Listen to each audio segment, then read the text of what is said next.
Hello, everybody. Welcome back to the I Fox the Juice podcast. I'm your host, Juice, and I'm here with my co-host, the downward uppercut, upward uppercut to my Stephen A. Smith. Reen, what's going on? God, that guy's a moron. You know what? I even questioned doing that intro because I really don't want to talk about the guy, and you and I have talked about it through DMs and text a lot that he's a grifter, this is all he wants, and he's making a bunch of money. Yep. But that punch combination was too funny to not mention. I think it happened last week. I don't know if it happened while we were doing the podcast or the day after, but I just got such a kick out of it. It's horrible. Like he has a lot of nerve. He has to be doing that on purpose, right? There's no way that he's doing that seriously. Man. Gotta be like to be an asshole like that on the mic after a fight. Oh no, I'm talking fighter a quitter, and then to put out that. Yeah. Oh, that video the next time. It's like, come on, man. Like, what the fuck? Are you joking me? Are you serious right now? So you think the whole thing is contrived? Yeah, it's definitely generating a lot of attention, right? And, you know, that's all they want at this point. As long as there's, like, people talking about it, the algorithms are going crazy, all these mentions. Yeah, that's all they care about. What does the numbers look like? So, and then you have like people like Chael and DC protecting them and saying, you know, it's not too bad. You know, Josh Thompson and Joe Rogan should apologize to Stephen A. Smith, but it's like they have to say that because they work for ESPN. Even Ariel like had him on the show, and yeah, like they have to say all that just to protect him. But is he ridiculous to be there in that type of setting? Yeah, it is. He is. He shouldn't be there at all, but. Whatever, man. It's sports entertainment, so. Well, DC's a company, man. We all know that. And then Chael, I sometimes secretly think, like, I wonder if Dana's still paying him, if he's still giving him a check here and there. Because, okay, he works for ESPN. I understand that. He also works for Bellator. But he's always going on about how great Dana is, how great the company is, how great. Like, he never. And then he's always usually siding with Conor, with John Jones, with. You never see him say, like, okay, Dana fucked up here. McGregor shouldn't have done that. Hey, man, whichever the direction the wind is blowing, that's where Chael goes. He's a smart guy. I mean, I'll give him that. Especially for that. He reads the room very well. He's very Trumpian in that. Yeah, exactly. He's a politician. He used to be one, so he still plays the game very well. That's why it's weird with like Trump, and not to get all political. I know we do this every once in a while, but that's the weird thing is like he does so much stupid shit, but at the same time you can't really call him an idiot because he knows people very well. And that's kind of what Chael has too. It's like his takes aren't always the best, but he knows what people are talking about, and he always commands people's attention. That's the way the world works. Yeah. Well, Stephen A. Smith. Fuck. I only catch that guy in glimpses. It's like it's just sound bites with him, and I honestly wonder like how whatever portion of America listens to shit like that, the Monday morning radio shows and all that type of stuff, especially Stephen A. Smith. Like, how do you do it? How do you like continue to go back to this shit? And then again, I kind of say that with people that listen to Ariel Helwani every week. Like, I don't get it. I don't. Oh my god, I don't know. I love Din Thomas's his remake on it with King Mo. Oh, was it King Mo? Jesus, I didn't even realize it. Yeah, there was the two of them on that. I was just in tears when he like released that shit. I watched that thing so many times. And then the last part, it's like Hadouken, like holy shit. I haven't even heard it with the sound on. I just watched it. I'm like, this is good enough. It's like a slight Street Fighter reference at the end. Like I was just dying. I'm like, this is fucking perfect, man. Like fuck it at this point. Just have at it with that dude. Dean is the perfect guy to go about it like that because obviously he's a great he was a great fighter, he's a great coach, and he's a comedian. We know he's funny. We've seen him on Dana White's Looking for a Fight. Hmm. You know, it's like that guy is not only just smart about fighting, he's just smart in general, and he's quick with it. So yeah, he's gonna he's gonna talk some shit, man. I think that does it for that I topic. know we talked way too much about that guy. God damn it. Cause I think with him too, I guess this is the last I'll say of it too. I'm starting to realize what how good of a troll he is, and as someone who considers him a bit of a troll and has a lot of respect for many trolls, I don't think I've given him his proper respect. So that's why I should really just ignore him and try not to talk about him because at the end of the day, he's always winning. And if you Yeah. don't believe that, Google Stephen A. Smith net worth and get ready to vomit. Oh yeah. We devoted like 5 minutes to that, but that's the end of that. So there's no fights coming up, but we got to rewind. Plenty of news, and there's some good matchups too. So let's get straight into it with our rewind of UFC Raleigh. I'm not gonna lie, this wasn't the greatest card.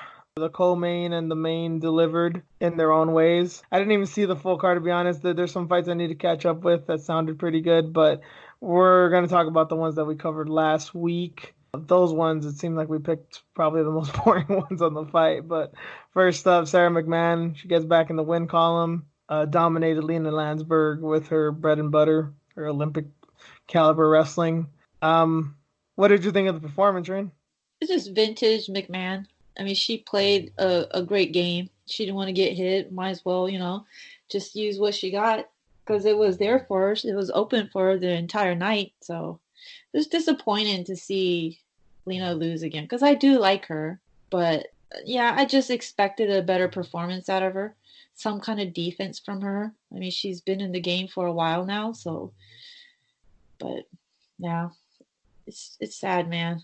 I mean, even the third round, she initiated, the clinch, and she got taken down again. So, yeah, just vintage McMahon. I actually picked Lena, and I'm glad I was wrong.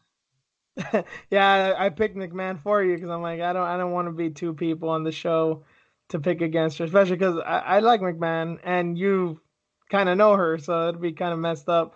And I knew that she always had that in her back pocket. I did not expect it to look this dominant though, and you're right, it was kind of a weird performance from Lena because it's not like she can't grapple. Look at her past two fights; she out grappled Evander and Macy Chiasson, who's one Shasan, a gigantic woman, and Evander, a really good wrestler, and she beat them at their own game. Now, granted, McMahon's a whole other animal, but she just looked like an amateur in there. She looked like she'd never wrestled a day in her life. I mean, I guess that speaks to McMahon's ability, but how was there like no kind of a fight being put up? Yeah, I think it was like 30-25 or something, right? Right? Some kind of crazy number, 30-26. It was so dominant. Yeah, I think it was down the board. I think it was like 30-27, 30-26, and 30-25. Like each Yeah. judge had it worse for Lena. I love her toughness. I really do. I mean, she showed it in several fights in the past, you know.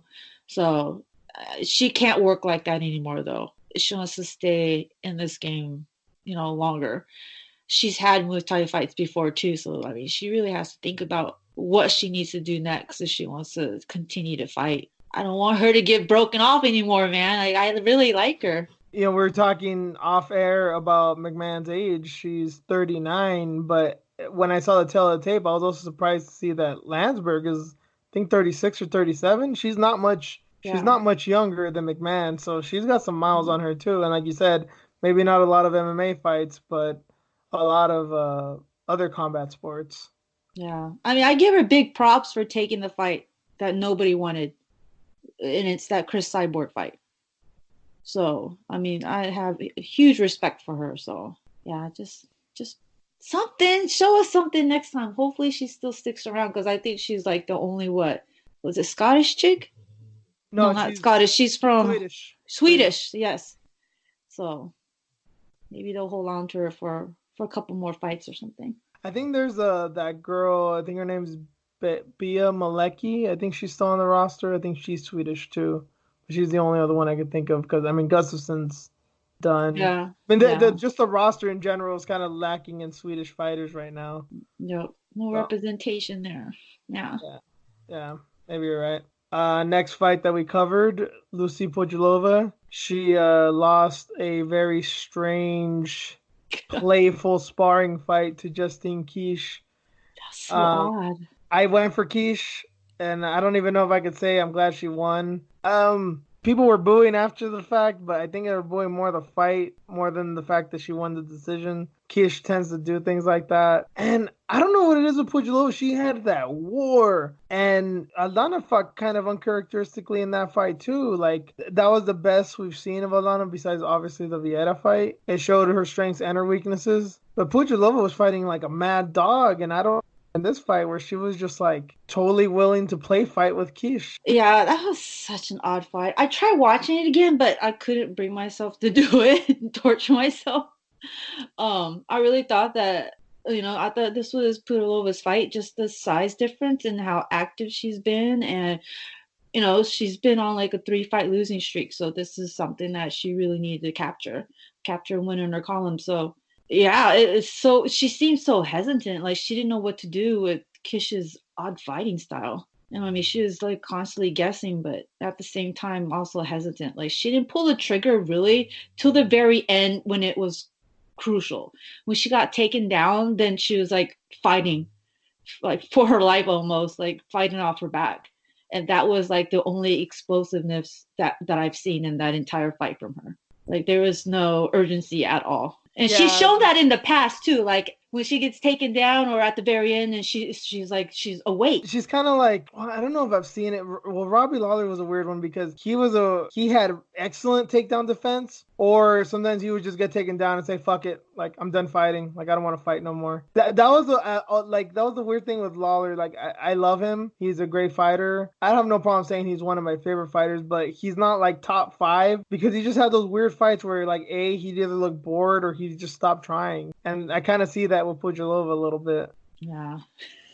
Oh man, it's so crazy. So, oh man, that was painful, dude. Yeah, I mean, there's not much. I mean, Kish fights like that all the time. I mean, I guess I'll give her some props that she was still able to fight like that after Yeah. her Her, layoff, whatever. right? Her knee surgery, and then she was attacking that leg. I Yeah, was like scared for her when she was throwing those leg kicks, but I'm like, damn, girl, good for you. Having a yeah, horrific knee injury like that. She's been out this entire time. Like she had no hesitation with throwing that kick. yeah. But like I said, that's what she does. Pugilova, I do wonder if she even studies tape. Like, I gotta hope her coaches at least do it. Maybe they're just not great at telling her she might do this, she might do that. Because it just looks like she goes into every fight like a sparring match. Dude,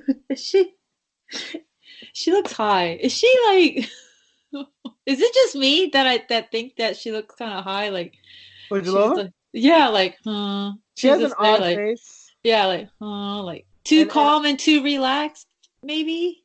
I don't know. It's maybe just her fighting face, you know? I mean, there's fighters that just have that face that they don't. I know you've seen fighters where you don't really see them outside the cage, and then one time you look at their Instagram and see them like in normal clothes and smiling, you're like, oh damn, they're actually kind of not that bad looking or not that weird looking or Huh. you know She's like the Ryan Hall, like Ryan. she's not there like until the end. Like, oh, Oh, okay, yeah, let's wake up and fight now. well, Ryan Hall has a condition, so Yeah, sorry. no, you're not making fun of him, I'm but. not about just like that's who she reminds me of almost like Yeah, because Ryan. Yeah, you're right. Right, he does look like a little lost sometimes. right. Yeah. But he's brilliant. That's the only thing with him. It's yeah. So we'll see what happens with Pudilova. That's 4 fights in a row she's lost. 4. Damn, I That's thought it number was 3. 4, man. Nuh-uh. She was coming in with like a 3-fight losing streak. And I think she is the only fighter. I think male or female. I think she's the only fighter from the Czech Republic. Yeah. At some point you gotta make some hard decisions. We'll talk about some other stuff later on regarding some female fighters and tough decisions. But anyway, let's move on to another female fighter, Angela Hill. She dominated. Well, it was a fun fight between her and Cyphers. I don't want to say she dominated her. It was back and forth for the first round. Second round, Hill took over, got some ground and pound, some nasty elbows, and got the stoppage. I think she was on like a. No, I was gonna say it was hard to watch. Yeah, she was pretty violent with those. I mean, you got to remember, Hill also trained in Muay Thai, so Hmm. elbows aren't exactly new to her. But I think she's on a 2 or 3 fight win streak now, and I think she was close to being cut just like a year ago. And she said after the fight that she wants to say yes to every single fight in 2020. So who knows? Obviously, she wants to be active. Who knows how many fights that's going to be, if it's going to work out for her. But it Yeah. sounds like she does that anyway. She's always stepping in on short notice. So I Yeah, guess she her wants, I guess she wants to be more active even than usual. yeah, her last two fights, this one and then the Ariane Carnelossi, she's gonna fight Mackenzie Dern, that chick. Even that was like a short notice fight.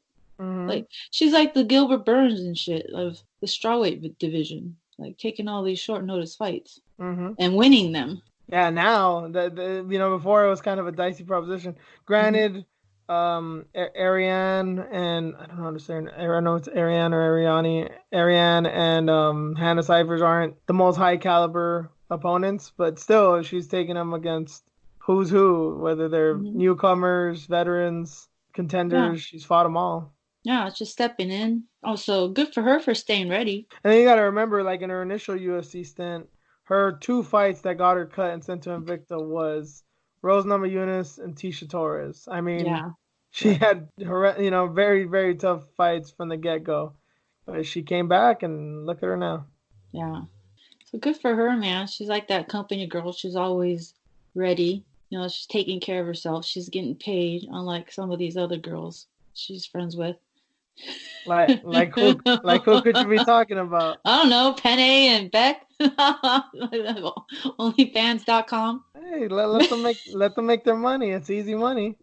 Hey, man, I'm not knocking it, dude. I mean, if that's what they want to do and people are signing up, don't knock it, man. I mean, if these Yeah, guys are paying $20 a month to want to see this and keep it going, then shit, more power to them.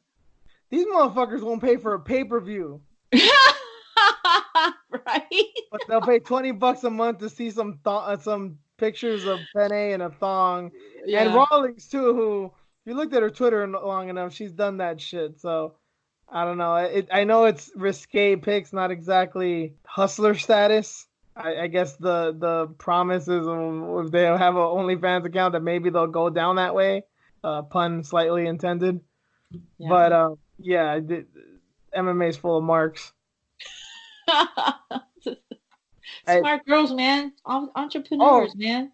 yeah, I don't knock them. I do not knock, especially Oh, Penne, because she has a weird situation going on. Whether she's being entirely truthful or not, or if there's something that can be done about it or not, I don't fault her. And shit, even Rawlings, she's still fighting, but she's in hmm. Bellator, probably not making the payday she once was, and Right. she's probably It, trying to figure out what to do. She was in bare knuckle, did okay there, went back to MMA, didn't do so well. yeah. She's in Bellator. I don't, and then Beck's just kind of a wild chick anyway, Yeah. and I'm very jealous of her because I seen that video of her and Cat earlier in the week, and yeah, Yeah.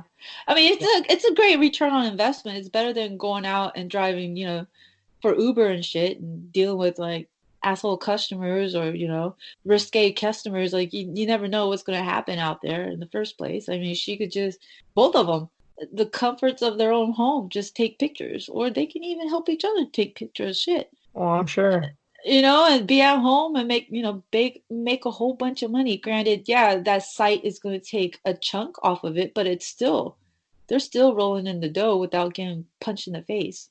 They don't even need selfie sticks. The Belfies aren't as hard as they are with other women. They'll just be taking ass shots of one another. Yeah, so good on Hill for wanting to take every fight that's going to come her way, and I'm sure Dana will make it happen. Like if a fight falls through, he knows who to call. Yeah, and if Hill wants to do that, I ain't gonna knock her either because she Mm-mm. she did that show with Penny. I never really saw it on YouTube. I think it was called Two Straws, and they were usually like in bikinis and stuff. So I know she wouldn't be opposed to that either. But she wants to Yeah, make her money fighting. That's cool too. yeah. One thing I did find kind of odd. What is it? Were you either surprised or what's your opinion on the thing that it looks like Rawlings has way more subscribers as of now than Penny?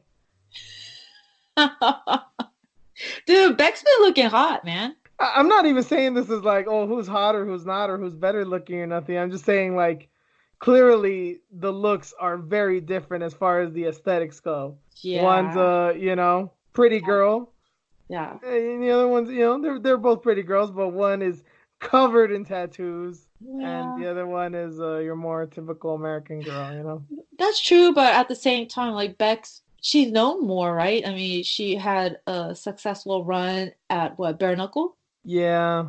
So, I mean, I'm sure she got a lot of fans doing that because she looked hot doing that, with her fucking teeth and getting knocked out. Paige Van Zandt kicked her in the face. Or that too. But But then again, yeah. Penne got facial reconstructive surgery via Joanna Moana. Jedrzejczyk elbow. So Yeah, yeah, I guess vintage. yeah, That's the maybe that was too vintage. too far ago. Too Yeah, she hasn't been fighting since then. So, I mean, she's cornered people, but I don't think people realize she was cornering or she was there.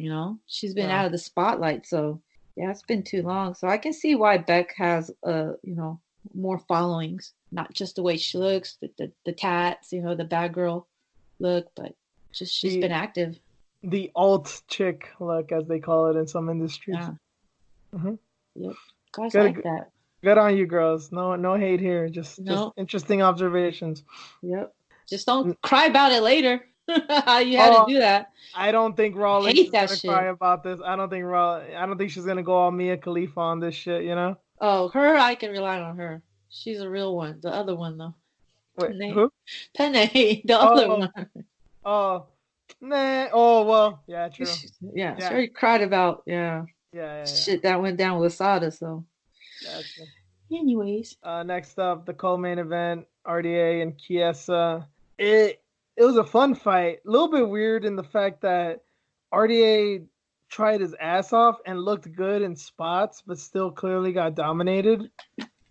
God damn, dude. Kissa's a big guy. I didn't realize how big he is.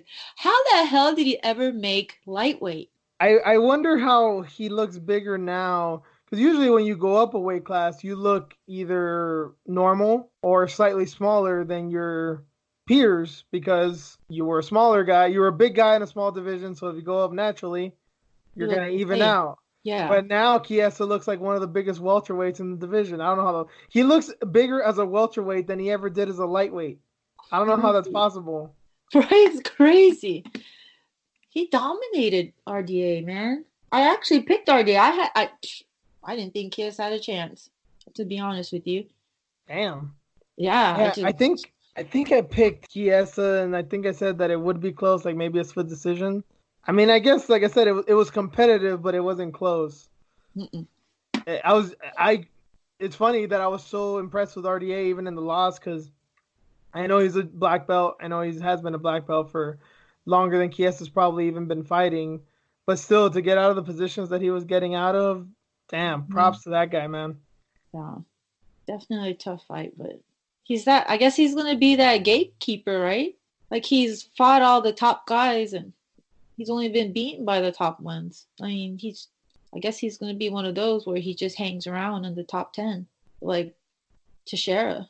That's what I've been. That's a good point, but that's also what I've been contemplating for the last few days, kind of since the fight ended. Is where does he go from here? Where does he stand as of right now? Yeah, that's a good point. He's a gatekeeper, but it's weird because he beat Kevin Lee, and that was Kevin Lee's first fight at welterweight. Then he came back down and murdered Gillespie, and then it was dominated by Edwards. Like, Hmm. there's no shame in losing to the best guys in the division, but that also like has a shelf life as well. Hmm. If you can beat everybody but just not the best guys, like lost to Kobe, lost to Usman, Yeah. basically in the same way. I Yeah. yeah. I mean, Damian Maya, that's going to be a tough one, especially the way Damian's been looking. I mean, Isn't it weird that we're thinking about all these fights and Maya has such gigantic, that he has such a big fan base in yeah. his goddamn 40s. Like no one gave a shit about him for the last 10 years. All of a sudden, like in the last year or two, people would love Maya. I don't know Yeah. if it was after the Covington fight because I don't know if we felt bad for him because all the shit that Covington said and did. I don't know. I mean, I don't have no problem with Maya. It's just I do find that funny. We're like, what about Maya? Like that was the thing with Askren. Like as soon as Askren came in the UFC, What about Maya? It's like nobody ever said that like 3 years ago. Now Yeah. everybody's on it. Yeah, he's not. Well, I guess he was that gatekeeper, but now he's not, right? Now our day's kind of taking that over, Probably. but Yeah. so I mean, I would love to see maybe him get matched up with Wonder Boy and see what happens. That would be a tough type fight too, though. RDA? Yeah, our Yeah, day no, and no. That's Compton. too far a step up. Yeah, Uh, I think you're good with Maya. I think that's yeah, obviously Dos Anjos can beat him on the feet and on the ground. Jesus, I mean Maya's got to have the advantage, but right. Chiesa looks stronger, bigger, and almost as competent as Maya on the ground, and he couldn't do shit to RDA. So yeah, I would be intrigued by that one. That I hope they book that next. If he's gonna stay at welterweight, they should do that next. Yeah, that'd be interesting. But yeah, Wonderboy would be a dangerous one because I mean he had a good fight with Vicente Luque. That's another contender, so that's another guy coming up. So yeah, Actually, interesting in that division. RDA and Luque wouldn't be bad either. I wouldn't But mind watching it too, but damn, dude, that's gonna be tough. I think it's gonna be a while for Luque though, because he did get beat up in that fight. Yeah, he was too active. I think I didn't like that fight for him to take the Thompson fight after fighting like Mike Perry. And Yeah. like what, like 2 3 months afterwards, like it wasn't that long Mm-mm. Yep. So. after a war, after several wars. The Barberina fight was still last year. Yep. Yep, happens. That's how it goes. Next up, the main event: JDS gets knocked out by Curtis Blades on the feet.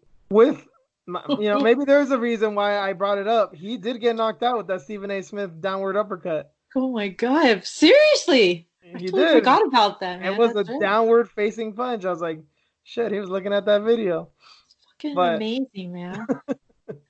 no, I mean, obviously, Blades looked great. Yeah. I don't know. It's funny that people thought that like he couldn't strike. I know he's a great wrestler, and that's what we see out of him. But it's a big guy, and he's been around the game for a while. Like you got to imagine he's gonna be able to strike at least a little bit.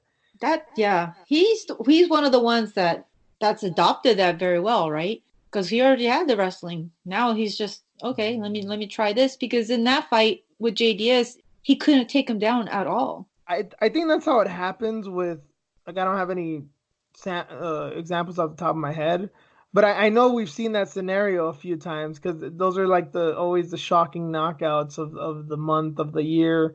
It's usually a wrestler that like oh shit he can knock people out, and it's usually like that. They Hmm. can't take a guy down, or the guy they're facing is also a really good wrestler, and they just say fuck it, let's just throw hands. Sometimes it's sloppy, sometimes it's technical, sometimes they're just swinging, and sometimes they actually know what they're doing. But it seems like yeah, usually they get forced into it. It's like now you got to stand with somebody. What you're just gonna keep walling and stalling and laying and praying and hope for the best? Like no, you got to do something. So you usually swing for the fences, and sometimes you connect, and bam, $50,000 performance of the night knockout. Yeah. What a statement, man. That's insane. He's only what, 28? I think he's Yeah, I think 21. I want to say he's around my age. Because he's a heavyweight. Heavyweights aren't usually young. I think Mm-mm. he's a little bit older, man. We want to say maybe he's like 31, 32. He's that new school heavyweight. He's like in shape and shit. You know what's weird about Blades? Every time I see him fight, I always think this. I always think he's fat. I don't know why. He's clearly not. But there's No. something about his frame. I think because his shoulders, he's got such a large back. That It in makes his it look face. like he's like a well, yeah, that too, huh? Right, the big beard. Hmm. Yep. His face, his big old round face. And you think he's like a big guy, but when you look at his entire body, he's standing. No, he looks great. Yeah, and then yeah, I think that picture was going around. I think Mac Molly tweeted it of him without the beard. Did you see that one? Oh, yes. It's oh shit, it's a completely different person, and it's Yeah. like he still looks scary, but I don't know, it's totally different. Yeah, he's front and center with that. No beard. Mhm. You can actually see the chisels in his face and shit. I kind of feel like him now because I've been growing out my beard for like the last 6 months, and now if I cut it, I'm gonna be like, damn, I'm gonna look fucking weird for sure now. Uh-huh, like not ready to see all the angles and shit. Yeah, it's been a while. Putting beard oil and all that shit like a total fucking hipster. I feel like a douche every morning. I look at myself in the mirror. Keep it all pretty, combing it. Yeah. I easily take more time in the bathroom than my lady does, and she makes fun about she makes Oh fun of me hell all the no! time about that. You're Yeah, one of those now. Ah, yeah. But I don't even look pretty. That's the fucked up thing. Is like I still look like shit, but God I don't damn know. I'm just slow, and I use products sometimes. Anyway, enough about me. JDS. Shit, where does he go from here? Nowhere. Sorry, keep Okay, laughing about it. no, no, it's weird with JDS because people say, okay, yeah, he's shot, he can't take a punch anymore, he's washed, he's done, blah blah blah blah blah, and those are valid points to one extent or another. But the thing that troubled me the most wasn't the fact that it was a pretty brutal knockout. Well, TKO, he didn't get stars, but he did get pummeled. Down. It Right? was yeah, it was the fact that he threw a fucking lead uppercut. And not Yes. just a lead uppercut, he threw a bus driver uppercut. You know what a bus driver uppercut is, right? No. What is it? It was that there was that video going around a few years ago of this bus driver who uppercutted this like 15-year-old girl and fucking like sent her flying. Oh crap.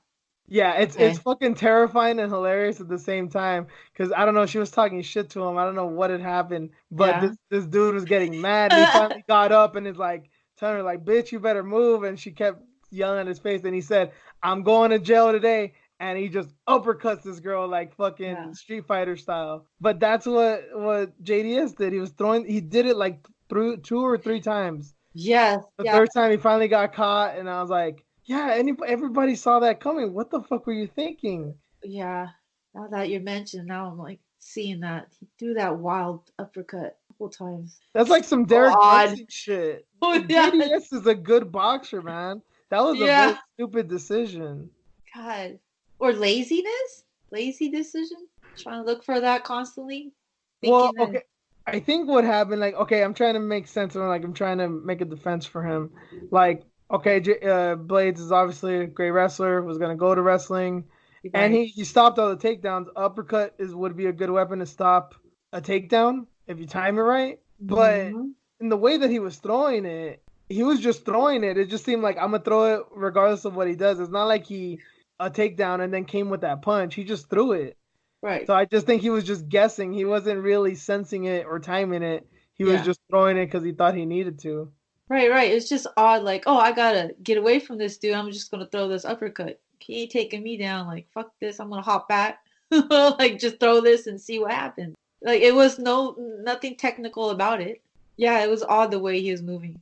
Yeah, and to be caught, I mean, like I said, not surprised Blades can hit hard, but to be Uh-huh. caught like that was like that should have been flipped around. You know what I mean? I would understand Blades throwing some crazy shots like that because he just wanted to drop Junior, and Junior to capitalize because he's a better boxer. But no, it was flipped. Right. Yeah, it was just a weird decision. Like I said, maybe it was because of the takedown, but there was nothing to suggest he was going for that takedown then and there. So maybe he was just scared shitless of getting taken down and would just started Right. spamming uppercuts for no good reason. So crazy, man.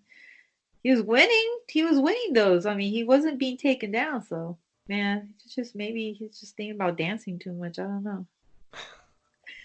Let me hop over here, throw this fucking wild ass uppercut. Well, if that's the case, I hope you think if he was a decent dancer, he'd have better footwork. You would think, right? Do all that out the door. It's like, fuck it. This guy ain't taking me down. And now we're stuck in the same spot with Blades than like we usually are. Where does he Yep. go? Okay, is Francis Ngannou his only loss, or does he have another loss before that? No, I think that's it. It's the only Him. one, right? Yeah. The first and second loss of his career. That's his kryptonite. And he's ahead of them again. Like, who He's gets the title shot? I want to say I've said this before, but if this really is the case, he's the Joseph Benavidez of heavyweight. That's true. Because that was the thing with Joseph Benavidez in WEC. He was undefeated except for two losses to Dominic Cruz. And he would embarrass everybody. He would dominate anybody that wasn't Dominic Cruz. He could just never beat Dominic Cruz. And that's a tough spot to be in. It's twice. Yep. 2016 and 2018. So two losses, that's it. Yeah, when he Both to got Ngannou. murdered. That's the kryptonite right there. That's crazy, man. What's his only chance? Like, wait for somebody else? Like, who's he fighting? Well, Rosenstruck? Wait for Rosenstruck to move up? See what happens with his fight. Well, if Rosenstruck beats Ngannou, yeah, and then Cormier Miocic, that's supposed to still happen, I guess. Especially if there's like a dropout, he could step in. Mm-hmm. I mean, Ngannou's not the champion, so he's got that going for him. He's got to find a way to jump ahead of him. Yeah. So yeah, I guess he's just better be praying that Rosenstruck wins.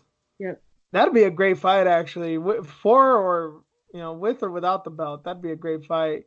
Because Rosenstruck, obviously very dangerous, great kickboxer, but we haven't seen much of the wrestling. Mm-hmm. And Blades is going to test them for sure in that department. Because even Overeem in that fight with Overeem, I don't think Overeem went for any takedowns, did he? No. And that's kind of baffling because Overeem's a pretty good grappler, and nobody's really seemed to try and take Rosenstruck down because we know he hits hard. I can't believe that fucking.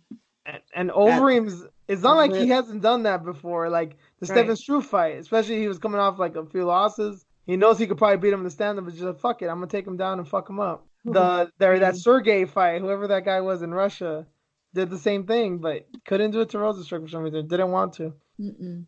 And yeah, then he's undefeated too. So JDS, I mean, I guess that's just the way to end it here with this. Should he retire? he's just going to be hanging out, man. He's in an odd place. Because he was on a bit of a streak, and I don't know. It's just he's been kind of inconsistent, and then he looks good, but then the thing that sucks is that even when he looks good, he's still not looking JDS 2012 good.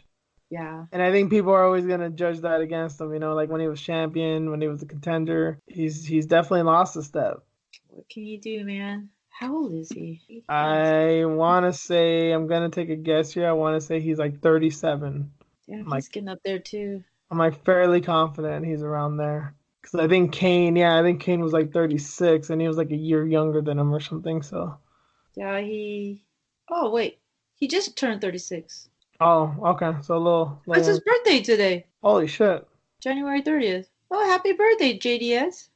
He shares a birthday with Dick Cheney. Amazing. Today is Dick Cheney's birthday for all you political folks out there. Give him a shout out and try not to shoot him in the face with birdshot. Shit. So that happened. Anyway, that was Raleigh. There was one more fight that we covered that was not UFC related. It was Bud and Cyborg Bellator here in my hometown, Forum, LA. Man, I don't know what got into Cyborg, man. She went in the time machine. Damn, dude. She's happy. You think that's why she performed the way she did? Because she was happy? Yeah, I think so. She's in a better place. She's where she belongs. She doesn't have to prove anything to anybody. She doesn't have to take her time and showcase her skills and prove why she should, be there. To me, this was vintage Chris. She went in there, did her thing, and dominated. I mean, I just feel like she hesitated a little bit when she was fighting in the UFC. Like, she had a point to prove, so she would either carry some of these fighters, like Tanya Evinger, that fight. Like, I feel like she carried that fight because she wanted to shine a little light on Tanya as well, because she did step in there. So, but yeah, with this one, it was just, I'm free now, where I belong. I'm happy here. She gets to wear what she wants to wear. She gets to have her sponsors all over. I mean, she's always did that, but she had to do that behind the scenes. She's always had like her caravan or her, sponsors somewhere on team shirts or something. But yeah, she got to be her and fucking like make history. It's insane. I didn't watch it initially because I wasn't sure what type of Chris we would get. You were being a good Cyborg Nation fan. Yeah, like because she got knocked out and then she got cut by Felicia Spencer. It was a tough fight for her. It was her last fight on her contract, and she was having issues with the UFC. So I was wondering, like, will she have all that still over her head? But no, just amazing performance. Is she still training with Perillo?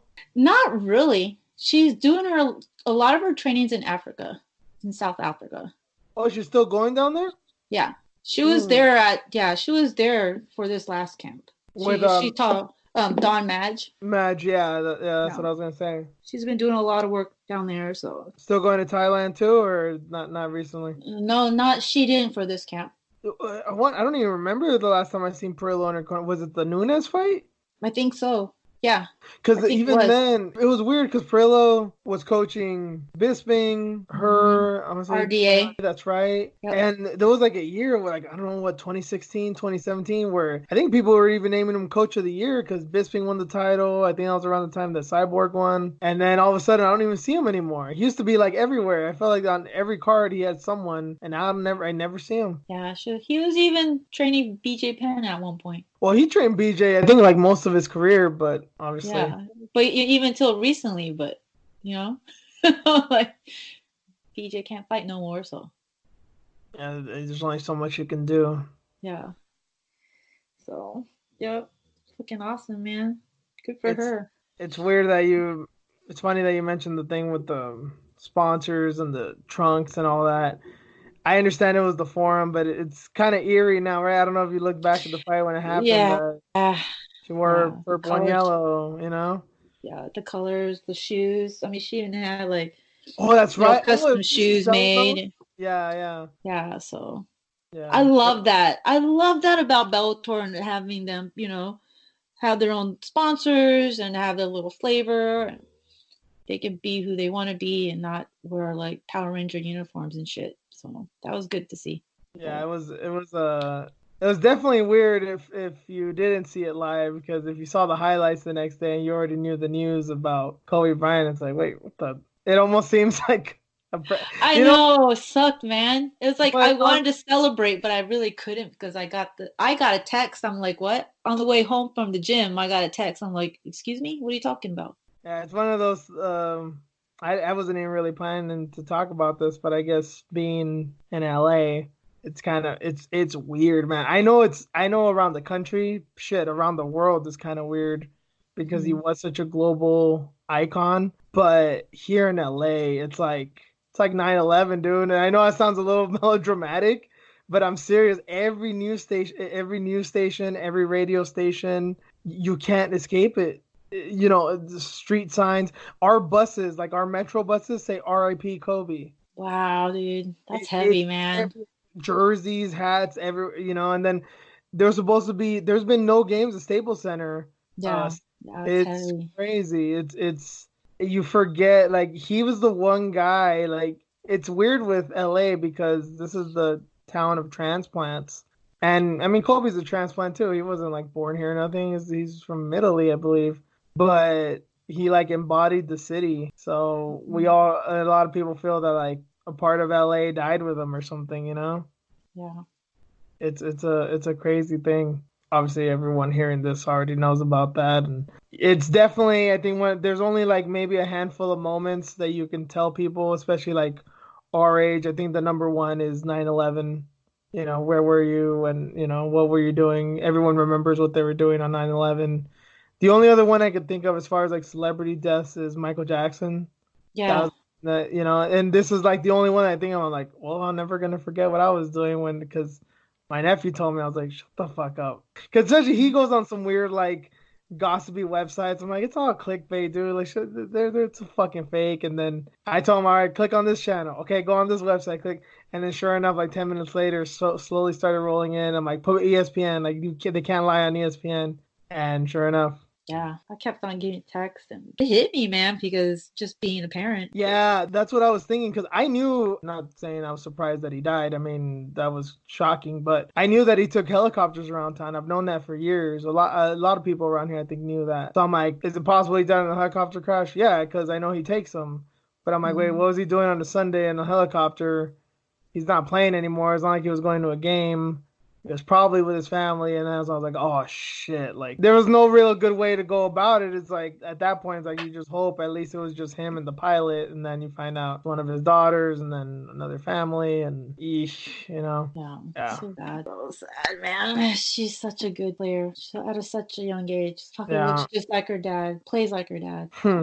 She got hands. She can shoot from anywhere. She's fucking amazing. Oh, that's right. You're a big basketball fan, huh? I forgot about that. Yeah. I mean, we were just talking about how I was playing basketball. Remember in the previous episode? I'm like, it was so weird. Like, I haven't even thought about playing ball in a while, but ever since, like, damn, I should go pick up a ball. And then weird, right? Yeah.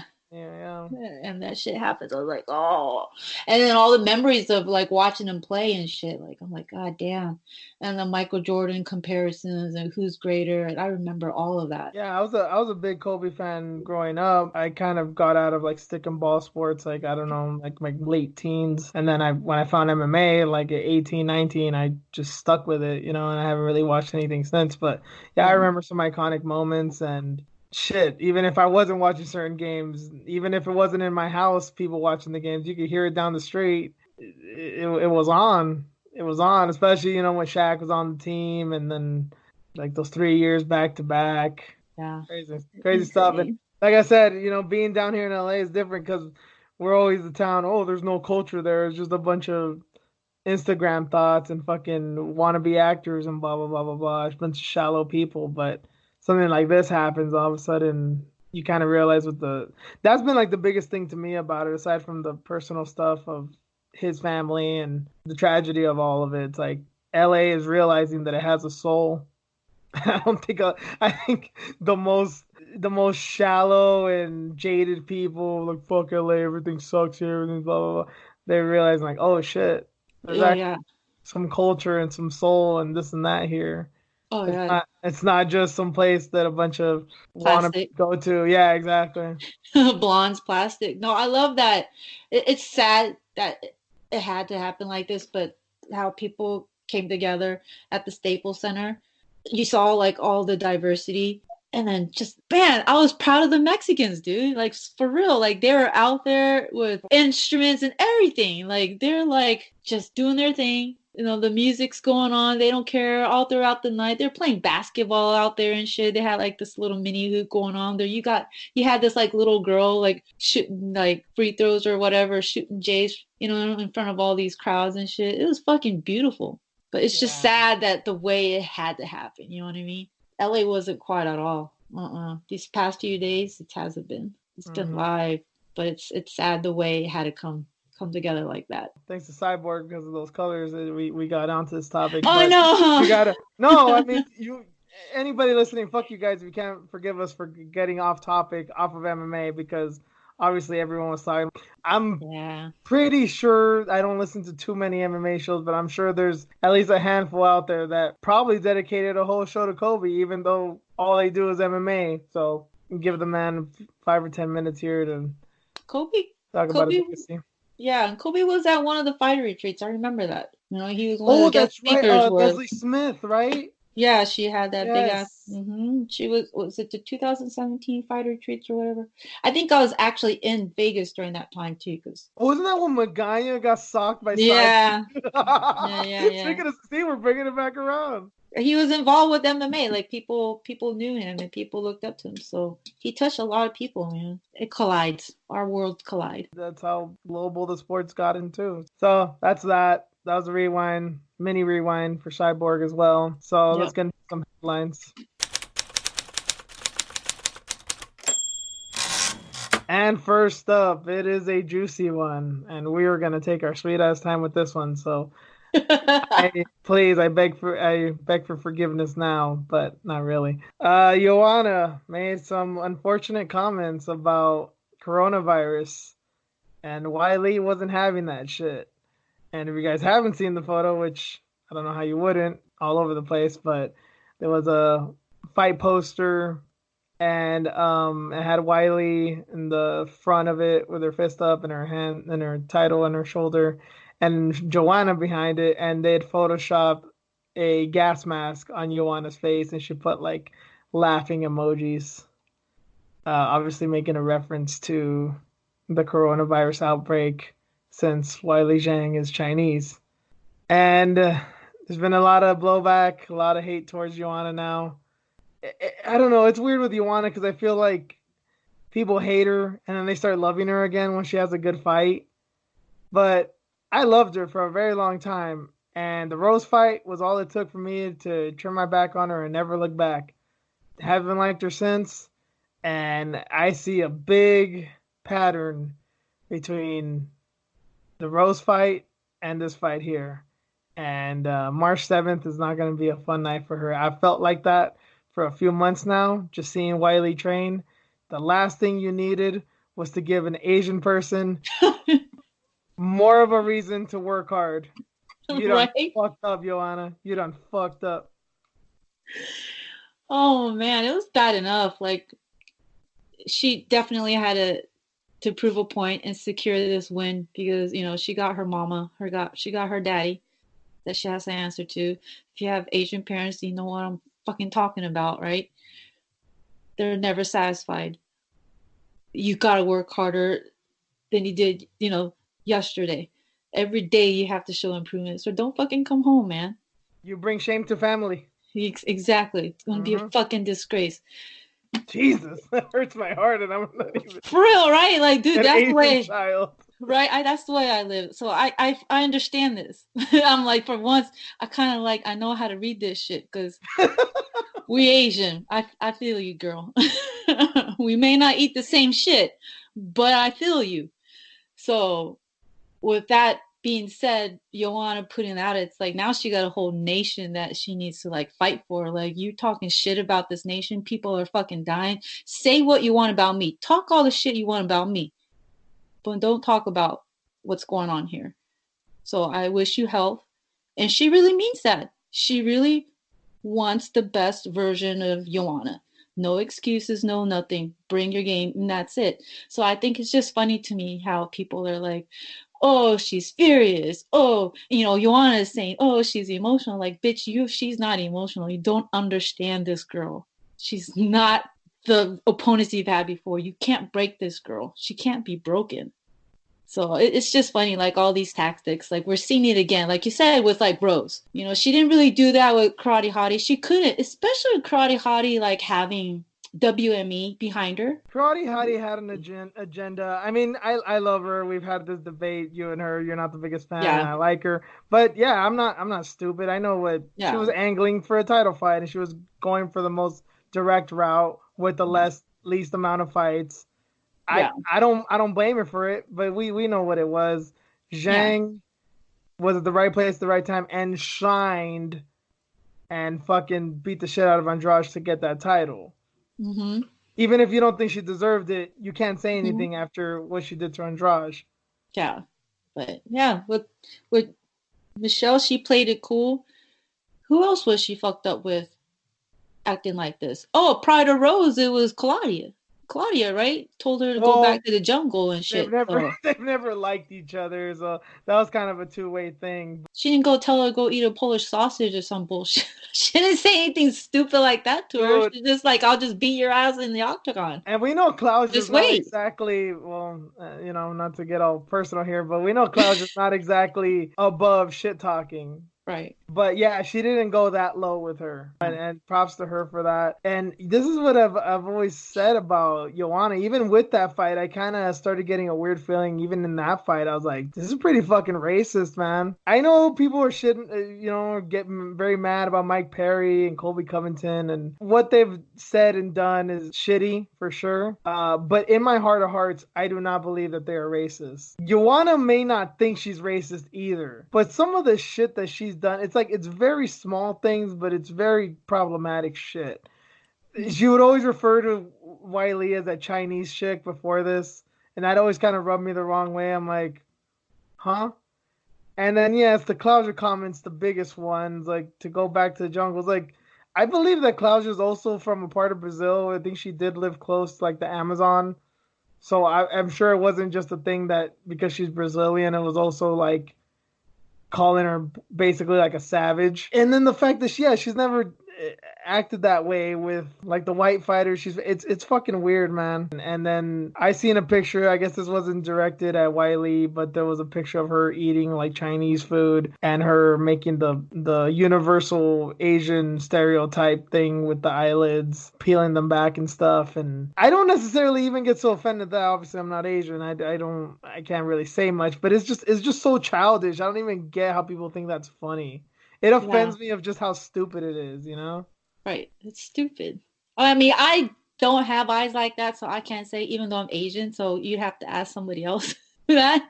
Um, I, it's just stupid. I'm not offended at all, but I don't know how other people would feel about it because there's a lot of Asians.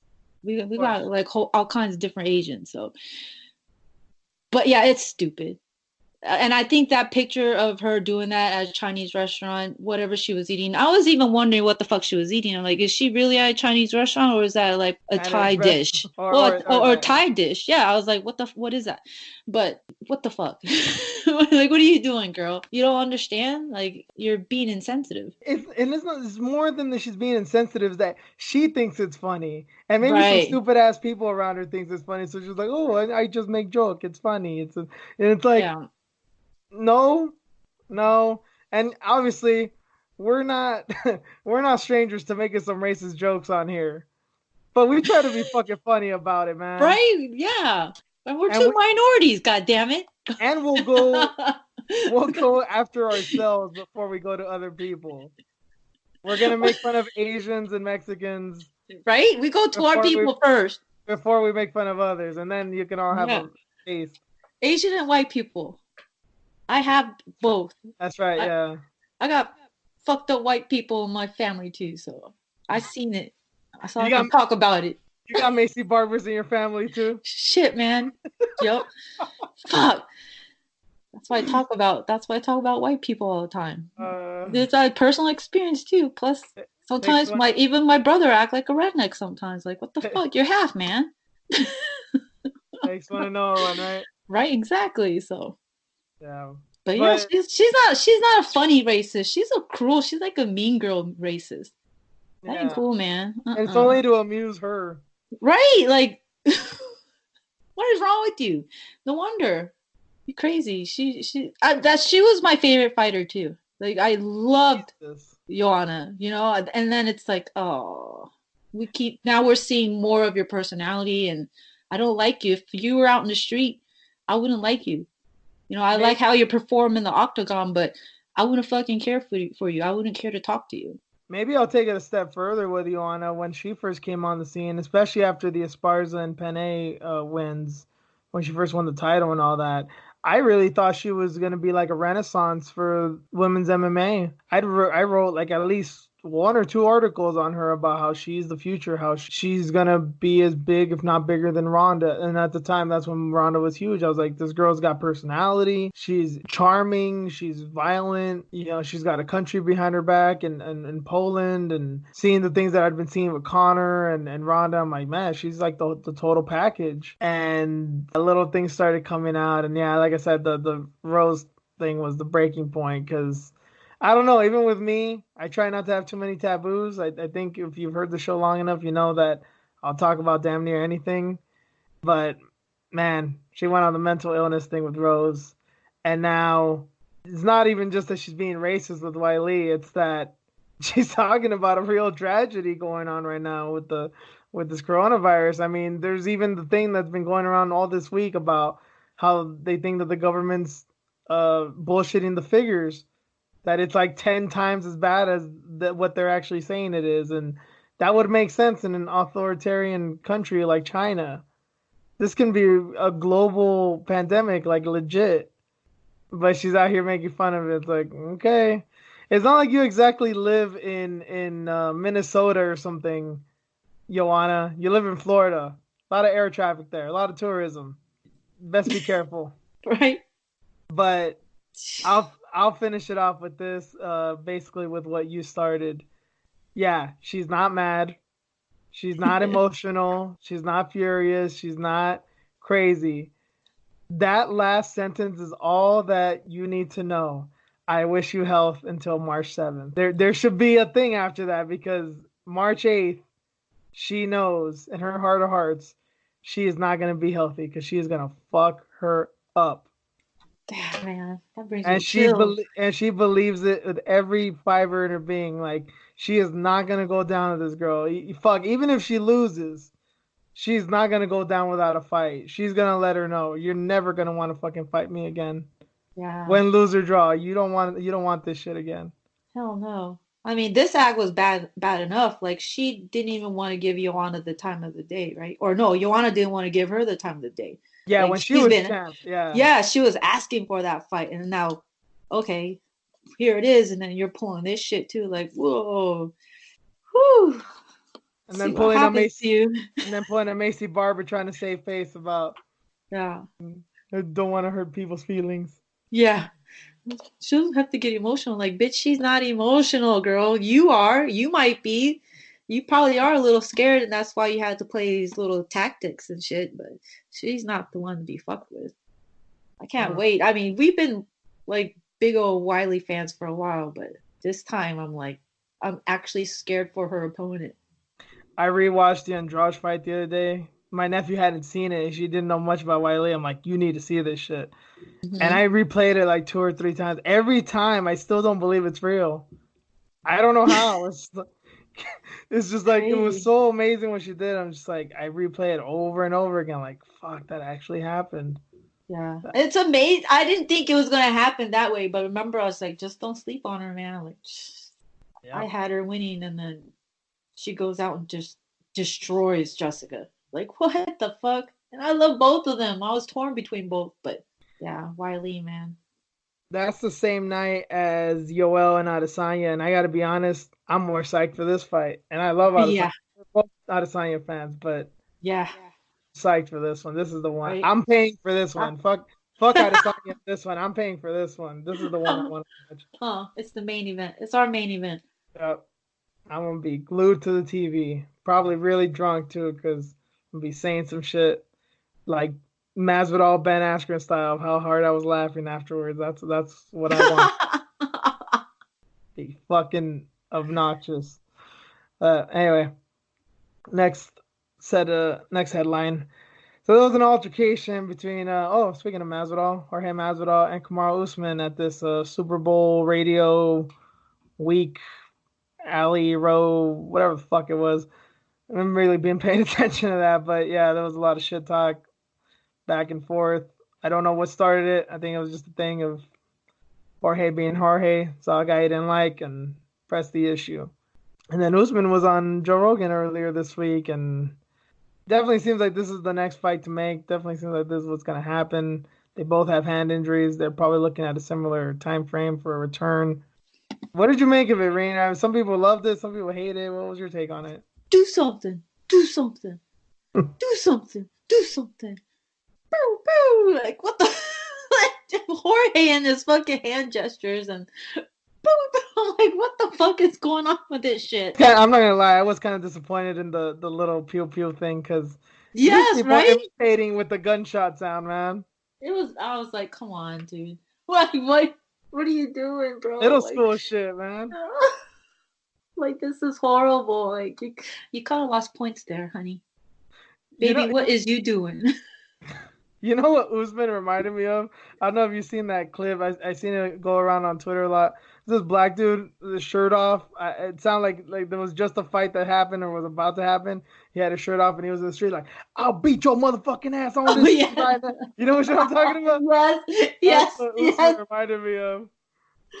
Oh my God, these two little kids just talking shit, nothing's starting, man. Like, you talk all this shit behind the scenes and nothing happens. Of course you can't, right? But that was just horrible because of the gun gesture and then Usman just saying the same thing over and over again. Do something. Do something. I mean, but that's how it goes in the street, man. People just start doing stupid shit and just saying stupid shit and then. Oh my God. Reminded me of high school. Do something. Yeah, do something. Come on, do something. Do something. I'm like, oh Lord. Yeah. I'm not gonna lie, I'm here for it, man, because it was so stupid. But it was entertaining, and you know me, if something is so bad, it's good. I don't give a shit. I'm here for it. Yeah. So it's definitely sparking some interest, like you said. You know, with this fight possibly being next instead of the Conor Masvidal fight. And I'm pretty sure, like I said before, they're gonna go with the money fight. I think they're gonna go with that Nate and Conor fight, and then just let Usman and Masvidal figure this shit out. Because, like Usman was saying, like the belt needs to move. He needs to defend it, right? So, why tie up this division? Especially when Conor has to wait for Khabib anyways. That's what they're wanting to really do. So why hold up this division? And they've already done it before. And Edwards is fighting Woodley in March, which is probably around the time frame when Usman is probably getting back in the gym Likewise with Masvidal. Yeah. So they're on a similar trajectory. Yeah. Yeah. So I guess that's what there's what yeah. I guess that's what there is to say about it. Yeah. Brought interest to some, cringy probably, but hey, these things happen in them. I can't even make the sound he made. Like, I think my nephew saw it before I did, and I was like overhearing him. Like, is that the clip? He's like, yeah, and he saw it like twice, and I looked at him like, hey, what's that sound? Is there like a fucking like little toy or something going on? Like, so that's Masvidal. I'm like, no, it's not. And I rewatched it. I was like, he's like, he was doing that gun thing. I was like, yeah. So that was him making the noise. I was like, holy shit, you're right. It's horrible, dude. You look like a clown right there, man. You lost some points. It's all right. Hey, man, you know what? At the end of the day, we still know what Jorge's about. You know, that's the thing is like he's not going all Hollywood on us. You know, yeah. I hope not.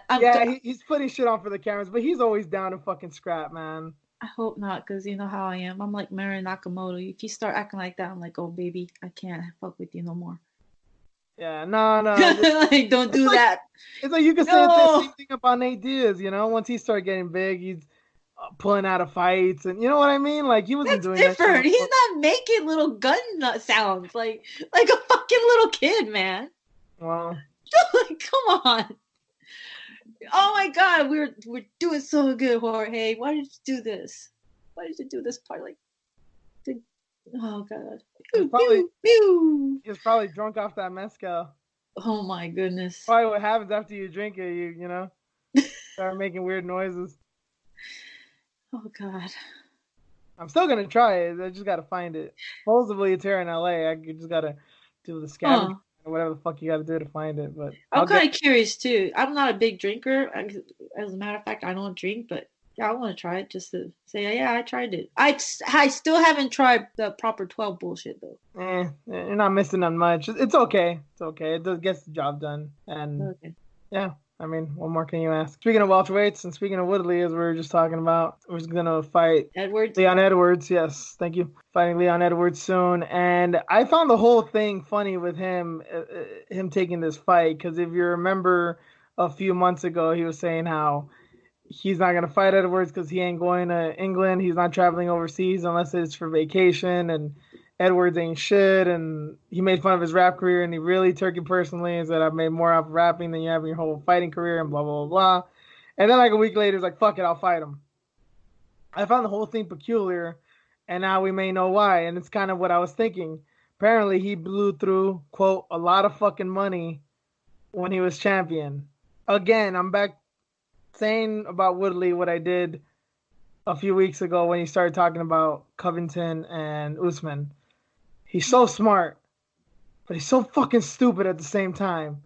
I don't know how a man can have this level of intelligence and this level of stupidity in the same fucking brain. Yeah, I don't understand that either. Because, I mean, he is an analyst, right? He's brilliant at it. Yeah, so I don't... so good, you have to rewind what he said because you're like, wait, what did you just say? And then you it's things you've never thought about, like, holy shit, he does do that. Oh my God, he was looking for this. And like, oh my God, he gets it. Like, he's on it. But he just makes really questionable. He just has the shittiest takes sometimes. And obviously with this money thing, it was like, really? You're that cliche? Black athlete got some money and all of a sudden you're going broke? Come on, man. Typical rapper move. Exactly. He marked out. He went full rapper, man. You talking about going from Hollywood. That dude went full Hollywood. This is a dude from Missouri. I think he's from Ferguson, man. He's from the hood. He's as real as it gets. Maybe he was just trying too hard to be an actual rapper or to be around that crowd. Shouldn't have trusted them hillbillies.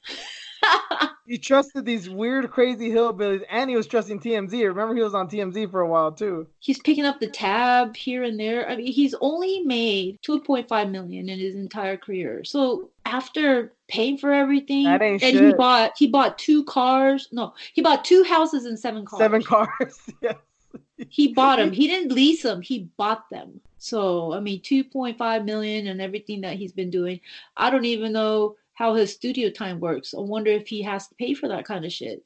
Everything that he does. Because he's not like actually signed to a major label or anything, right? There's no way he made a return on his rapping. That So, was just an investment, and he ain't seeing a dollar back from that shit. and then he's going to all these events, VIP, and doing what he's doing.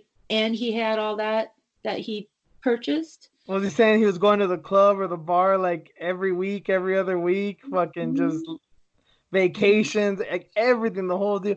But you know what? At the same time, I'm like, I feel for him because like I said, typical black athlete. When they go big time, yeah, when they go big time, they first time having money and they spend it all, and it is a typical story, but yeah, it's true. Like how he said, we never really had it. The money was gone before the check was even cashed, and he just wasn't used to it. He knew nothing about finance, and that's just the thing with a lot of athletes. It's just funny because I know he's trying to push this good image and all that, and this shit happens to him, and it's just like it's such a giant joke. You live and you learn, but I think that's the only reason I get kind of mad about the situation with him is like he's got kids, man. I understand if you were like a 20-year-old who just came up, but he's got a family. It's not like he. That's why I wonder, like, because I mean, he's an analyst. He's around other brilliant people. His employer is, come on, you're not going to talk to people about how to spend your money or whatever, or people are not going to ask you, like, what do you invest in? Or, people talk like that, you know what I mean? People have conversations like that. So I'm wondering, like, are you that dumb or really ignored it, or you just trying to show out in front of these other people? Because now you have this other persona that you need to keep, It makes me wonder, you cannot be that dumb. Come on, man. Maybe this is what happens when you hang out with Mike Perry. They are boys. Shit is funny, but yeah. Because if you think Tyron Woodley was bad with his money, imagine if Mike Perry got some money. It's strange with the whole Woodley thing. Yeah, he's working with TMZ. He's working as an analyst. He was a champion. Even if he wasn't a champion, he still had everything. He had stuff going on. He had projects. You can't tell me that your manager or whoever didn't talk to you about finances. I don't want to believe that. There was another thing that was weird with him too, is that I remember, I think it was a little bit after he beat Robbie, or maybe after he beat Thompson. It was like one of his first fights when he became champion. And I forget who he was talking to, but I heard an interview with him, and he was talking about how they're asking him, whoever this person was asking him, like, about all the shit that he was trying to do, because at that point I think he'd already came out straight out of Compton, and he'd already mentioned about the TMZ stuff, and people were kind of like, whoever this guy was like, are you worried? Like, I'm sure people are telling you that you should focus on training and staying champion and this and that. Like, what do you have to say to that? And he just said, like, look, fighting is like a part-time job. He basically said it in those terms, like, I only fight like 2 or 3 times a year. That's not a full-time job. I'm only doing that a couple of days out of the year. That you can't call that a job. So yeah, I'm doing this on the side. I have 3 jobs, 4 jobs, 5 jobs. I'll take all the money I can, but fighting is not my only priority. He basically said, like, I'm paraphrasing here, but that's almost what he said. And you got to imagine people were just hearing that, especially welterweights were hearing that, like, oh, word? All right. I know I'm working harder than you. Right. And I mean, props to him. I mean, he made the money. I'm sure he made more money than most welterweights because he had all these hustles going on. But it was the same thing. I mean, we're talking about, I was talking about the typical athlete that goes this way. But then, look at Ronda. I mean, it's not like you have to look at football and baseball and basketball, these types of stories. Look at Ronda. Ronda was going Hollywood. Mm-hmm. She was in movies. She was doing this and that. And then she met Holly Holm, who was working her ass off, studying her, had no other worries outside beating your ass and getting that belt. And look what happened to you. Yeah. So, similar story. Like I said, a little sad, but still just troubling and odd and kind of funny. But hey, yeah. I mean, he better start taking fights. That's the other thing. He was never really active. He better start taking fights right now. And he's at a later age in life. He better start taking the fights right now, because he better get on that. Now we know Masvidal is basically going to take the title shot. So unless he gets very lucky, I don't see him getting a title shot in the near future. He's probably Yeah. gonna have to beat someone else besides Edwards if it works out that way. And Yeah. Well, I hope he got a financial advisor, especially before signing on the dotted line, so he can figure out where he could put his money and shit. Because, yeah, he has to be active, but how many times have we seen him out because of injuries after every fight because he broke something? mm-hmm. So, dude, like, if you're broke now and you blew through all your money, dude, I don't think you should act like this is a part-time job anymore. Doesn't seem like everything else is going well, right? True. From the sound of it, from his interview with Ariel, like he's in Thailand right now in a little room and living the Muay Thai life, I guess, out there training. So hopefully that'll work out for him. Yeah. He'll come back and want to like because that shit, that's no joke. Fucking humid and shit. You don't have all the luxuries anymore, especially with him when I can only imagine the way he was rolling, right? Oh yeah. Oh yeah. So, Yeah. Oh, up, over and above. right.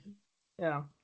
Next headline: Rafael Lovato Jr., Bellator middleweight champ, has announced a semi-indefinite retirement because of a brain disease that he has that is going to make it real hard for him to, one, fight, and two, get licensed to fight.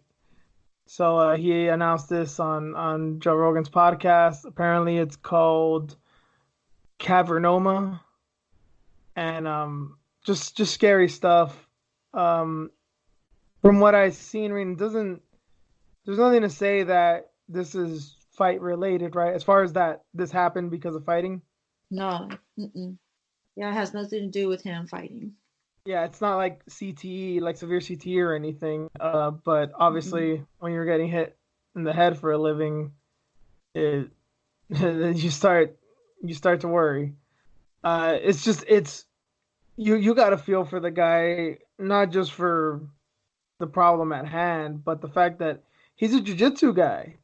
I mean, it'd be one thing if this was, well, I mean, I know that when Mark Hunt has some form of CTE, as he's already kind of alluded to, but it makes sense because Vangelis, Silva, those type of guys that had long careers, taken massive amounts of head trauma, been knocked out stiff plenty of times. Rafael Lovato Jr. has been a jiu-jitsu guy, and he Mm-hmm. hasn't been in any real wars, and he gets this.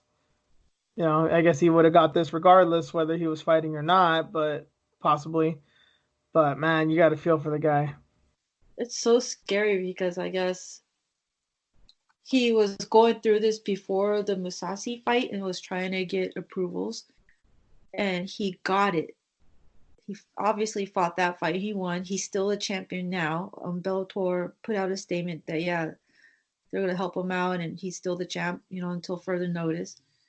But yeah, come to find out, he's going through all this, and he talked about it on the Rogan's podcast. He had like an MMA podcast with him, but they didn't talk about MMA at all. They were just really talking about him. But yeah, he has this weird like brain condition. Like they don't know what's gonna happen if he does fight, if he does get hit. He should have never been like approved for it, in the first place, because they're not sure what's gonna happen to him. They're not sure if he does get hit, if he'll bleed or whatnot. So it's Yeah, odd, man. Like that's so and scary. and you got to put yourself in this commission's shoes too, which I know is something we probably don't think about too much because we tend to shit on them or just be like they're terrible at their job. But honestly, you really got to put yourself in their shoes a bit because think of someone like Dan Hardy. He hasn't fought in years because of his heart condition, which according to him and shit, even a lot of experts, isn't even that big of a deal. He has a second heartbeat, which obviously sounds scary and sounds very serious, but it doesn't seem like there's any real danger there. It'd be very rare if something were to happen, but just because of that small percentage that it could happen, scales commissions are like, no, we don't want to license you because God forbid something happen, we're fucked. And that's for something that shouldn't really affect them, according to some of the experts. But when you got a brain condition, like how it is kind of a miracle that he got licensed in the first place. But now, who's gonna want to touch? New York doesn't for sure. Nevada shouldn't. Jersey shouldn't. California, we let Tito and Chuck fight and John Jones fight on stuff. So I don't know about us, but other commissions, Yeah. you. And then you got to think too, as I said earlier, he's a jiu-jitsu guy, but jiu-jitsu is obviously not as violent as MMA. But still, people get slammed. And then especially in training, sometimes it's not even the competitions that you do, but even in training, people go pretty hard in the gym and shit. Even getting choked. I don't know how many people are actually going to choke out Rafael Lovato Jr. But getting like a deep choke. Who knows? I mean, the whole point of a choke is cutting off blood to the head. What if that triggers something else? Yeah, it's scary. Who knows what's gonna happen? Like he's been told, like you can't fight here. I guess in Europe somewhere or London, they're like, no, we're not gonna allow you to fight. I guess what the Irish doctors told him, no, you shouldn't fight anymore, and fighting for good. So I think that is also with jiu-jitsu because, like you said, like who knows what's gonna happen during sparring sessions or whatnot. Yeah. So I feel for the guy because he has a school, a jiu-jitsu school, so he won't be able to roll if that is the case. Tough, yeah, that this is his passion. If you could take away fighting and he'll probably be okay, but to take away jiu-jitsu, I mean, that's his first love. Mm-hmm. So that's so scary. Just reading about it and hearing about it, I'm like, damn, that's insane. Because he had a tough fight with Musasi. Mm-hmm. That was a tough go. So, whew, hopefully they figure out whatever is going on with him.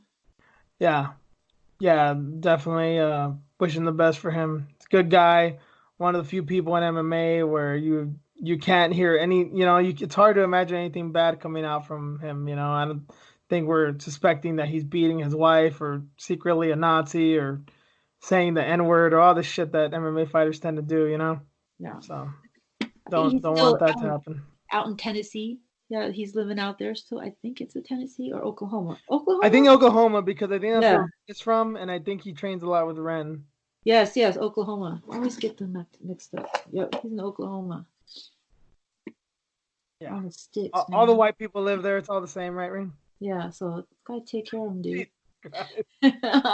Anyway, next up, there is only one fight left on Frankie Edgar's contract. Speaking of JRE, once again, he was on JRE and he mentioned this. And he's basically saying that he'd love to end his career with the UFC, given that he came in the UFC when he was like 5-0 and basically grew up in it. But if the money's not right, and it doesn't make sense, then he's not going to stay just for that sake, which I think is a good move by him. And he's also saying that he wants to go down to bantamweight. His next fight will be at bantamweight. I don't know. Frankie's always been one of my favorite fighters. I've mentioned this on the show before. It's going to be a weird day. It's like Condit, too. Condit's still like one of my favorite fighters. He hasn't officially retired, although I do kind of wish that he would. And I'm kind of in the same boat with Frankie, and it's just one of those things. Like, I haven't seen some of my favorite fighters retire yet. And it looks like that day is approaching soon. So, I don't know. But Frankie Edgar kind of seems to have that Bisping mindset of just go till the wheels fall off. If he had his way, I'm sure he'll go about it that way. But what did you think about this story, Rin? No, I think that's smart. You gotta think about money now. One fight left, yeah, that's great. If he wants to stay there, if they can like renegotiate something for him, awesome. But yeah, like you were saying, money talks. So what can you do? I guess he's doing like a podcast with one of the Jersey Shore's ex-husband. JWoww? Yeah, JWoww's ex-husband, which I was so surprised to hear. I'm like, that is such an odd pairing. JWoww loves Frankie Edgar, and I wouldn't be surprised if it's because maybe her husband liked MMA and got her into it or something like that. But I remember like when that show was I hated that show, but I couldn't really escape them, even like on Twitter and stuff at the time. And I remember whenever Frankie fought, I'd always see her on the timeline, and it was always I wouldn't see her time in any other fight, but whenever Frankie fought, whether it was on free TV or ESPN or pay per view, she would always pop up. So I'm not that surprised, but it is funny. Yeah, it's an odd pairing, so I haven't heard it yet. I don't know if they've been released anything. I didn't get that part, but that'll be interesting. That's good. He has that lined up so he can like get some income rolling. Cause Yeah, he's 38 now, so. yeah. But I wonder if we're gonna see the Sanhagen fight. Well, he was supposed to fight Sanhagen, right? Mm-hmm. Before But the zombie, yeah. yeah, he hasn't had another opponent lined up since Yeah. then. But you Yeah. gotta imagine Sanhagen wants to get in there probably kind of quick, unless the money's real right with Frankie. Yeah, I don't Frankie know if has to it. be out for 6 months anyways because of Yeah, he got fucked up. That's right. gonna take a while. He can't be doing that shit that he did with the whole Ortega thing over and over again. He can't just get knocked out and fight the next month. He was very lucky to have done that.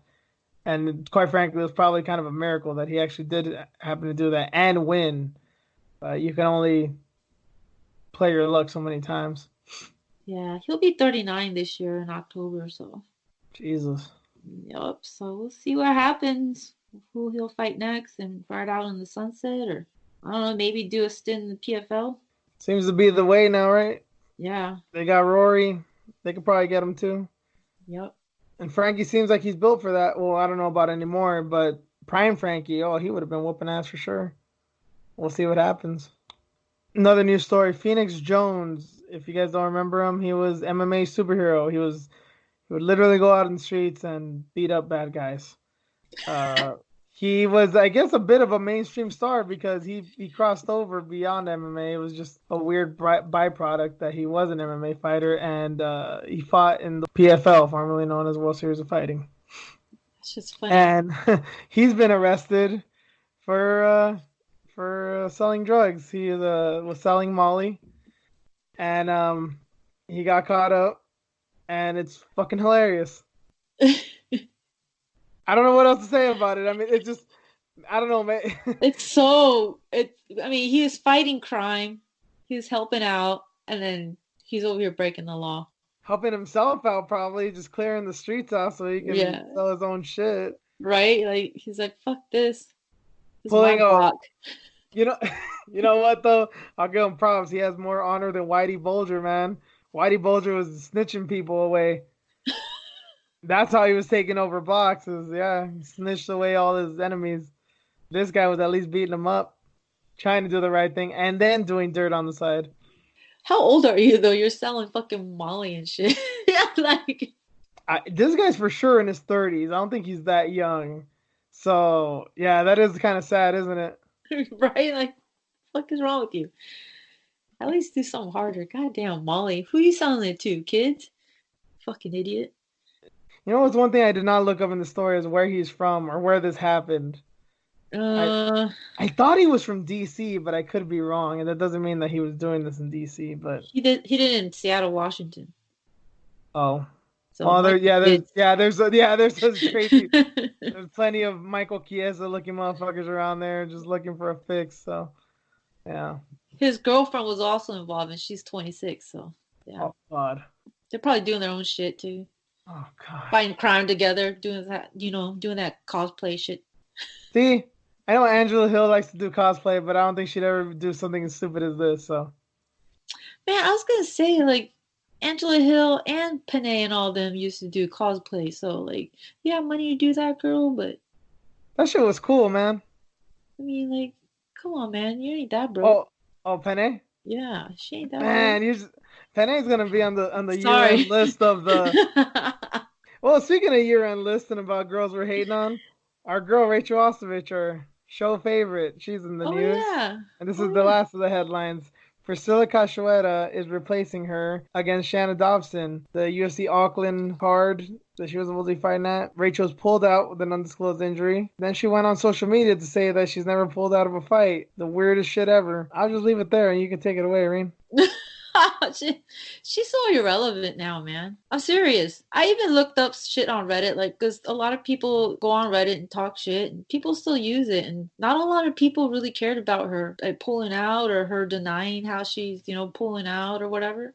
Like, nobody really cares that she's a fighter. She's not being looked at as a fighter.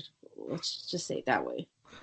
Well, yeah, but she did it for the gram, girl. She was doing it for them likes. Yeah, so I mean, are we surprised? It's happened before. And So again, we don't have answers on why. yeah, the was it Macedo, right? Veronica Macedo, she pulled out of that fight. No explanation why. It was like very last minute. No explanation why. Dana never mentions it. He's not, you think something like that, be like, oh yeah, she's not saying why, and I don't know what's wrong with this girl. Nothing at all, and then nothing on this one either. It doesn't seem like she's really fighting hard for it either. Like she make some kind of statement on it, Nope. and that was it. And it's like, okay, want to go into details? what's going on? Like you're not giving out like interviews for it. You're not talking about it. Nobody's clamming for a real answer on it either. Isn't that sad? Like you would think like maybe she would end up on Ariel or something to talk about it, but she hasn't even done that. And it's hard to think that, I mean, people are kind of going to USADA, and that would kind of make sense because she was doing backflips on the internet like a week or two ago. Now, Right. granted, that doesn't mean that she did that on the spot. She probably could have done that months ago and just decided to post it now for whatever reason. But still, it's a weird look. To take it for what it's worth and make it seem that it was a recent upload. You're doing cartwheels and backflips on the beach and shit. Very athletic stuff. I'm pretty sure your knees and your feet are okay. I didn't see no cast on your hand. And cognitively, I'm sure you're there because you got to be coordinated for that shit. I don't know. It's odd, but again, like, do we really care? Even like, it seems like Twitter is turning on her. MMA Twitter. They don't That makes care sense. about her as a fighter. They just care about what she brings to the table on Instagram. Are we finally being vindicated, Reen? You and I. Yes, We doesn't it got feel good? Rachel, Macy, Joanna. Like God, people are kind of seeing things that we've been seeing for months, if not years. yeah, finally. It's like we haven't been crazy. We aren't hating. We're just Oh no, we're hating. Don't well, get us wrong. I was gonna say stating the obvious, but okay, we hating. But yeah, Crazy. Rachel, dude, Rachel, man, she's gonna just slowly fade away, and we won't even hear that she got released. Oh no, well, yeah, Oh, yeah, actually, no. There's Marks, Rachel Marks. yeah. We'll hear There's about it. We'll be there's passed still around. stuff. Yeah, yeah, because I feel like even a lot of her fans are like, yeah, she's hot as hell. I love her, but I ain't interested about all that fighting shit. Yeah. Nobody, even they don't care. Even some of those guys are like, no, she's too plasticky looking. I'm good. She can't even fight anyway, so whatever. Jesus, that's rough It's even not for. me, man. Not I even know it's me. not. I know it's not. For once, it's not you. I know, right? Yeah, I was a little nice on this one. a little bit. Yeah, Yeah. tame. Maybe not Yeah. nice, but tame. Turn a new leaf. That does it for the headlines. Let's get into some matchups. First up, bantamweights Cody Stamann and Raoni Barcelos are fighting at the UFC Columbus card on March 28th. Barcelos is coming off a win. Who was that guy? Tough fight. A lot of people thought he didn't fight. He didn't win. I don't remember. Oh, Nurmagomedov. I think it was Saeed or one of the Edovs. It was one of those Chechnyan Dagestani guys. But I know a lot of people didn't really thought he won. Oh, it was Saeed in December. It was Saeed, right? Okay, yeah. Yeah, I got that right. Thank you. But I did think he won. I saw that fight and I did think he won. And I think it showed that he is a very skillful elite fighter, for whatever that's worth. And Cody Stamann has shown, he had a fight in December too against Song Yadong. Badass fight. that ended in a draw that probably shouldn't have ended in a draw. Most people thought he won. So yeah, this is interesting. They're coming off of both kind of controversial fights, and I think they match up very well. I I really can't even call this fight. I don't even have like a gut reaction of who's gonna win or nothing. Oh, now I remember this kid. Brony kid? Yeah. Yeah, mini Aldo. I always call him mini Aldo. Yeah. Yeah, yeah, Looks yeah. like This him, is fights like him. yes. Oh, I don't even know, man. This is gonna be a tough fight. It's gonna be a Yeah. good fight. Oh, for sure. For sure. That Columbus card looks pretty good. I believe that's the Ngannou Rosenstruck fight. I think that's like the first ESPN card of the year. Like real ESPN card anyway, not plus. Next up, I said her name earlier. I still don't know how to pronounce it. Ariane Carnelosi is coming back against Mama Dern, the one and only Mackenzie Dern. She's just looking to bounce back after her loss to her destruction, really, from Amanda Hebus at UFC Lincoln on April 25th. Um, what's her name? Carnelosi. I keep on looking. I have to read her name because I can't remember for some reason. Carnelosi was one of Hill's last fights. Angela Hill. She got cut up with an elbow, and they stopped the fight. And as I said, Dern taking her first career loss off of Hebus. I'm interested to see how Dern's gonna look. Yeah, is she gonna make weight again? Wonder if she's like still breastfeeding and shit. Does that really help? Yeah, actually it does. I believe her. I Yeah. mean, I'm not a woman and I've never been pregnant, but I believe her because she did it with like without a struggle. Because it's not just that we had reservations. Because yeah, of course she came out right after the pregnancy and stuff, but also like Mhm. it's not like the few weeks or months after pregnancy is exactly easy. I'm sure you still have cravings. I'm sure you still like are it all motivated to this and that and whatever. Aren't in the best shape, but she did it. Mama Dern, Dad Cerrone, Mama Dern, they're Yeah. real. Let's see how She long it lasts. yeah, she does have the reach going up against this girl, Carnarlosi. I can't say her name either. I know it's weird, right? Because it's not that hard to read, but it's hard to say for some reason. Yeah, so I wonder how it's gonna go down. I'm not sure. I don't know much about her, so I'm kind of seeing this as a rebound fight, like kind of like a tune-up fight for Mackenzie. yeah. But you never know. We say shit like that sometimes, and it doesn't work out that way. But I think Dern can take care of this girl.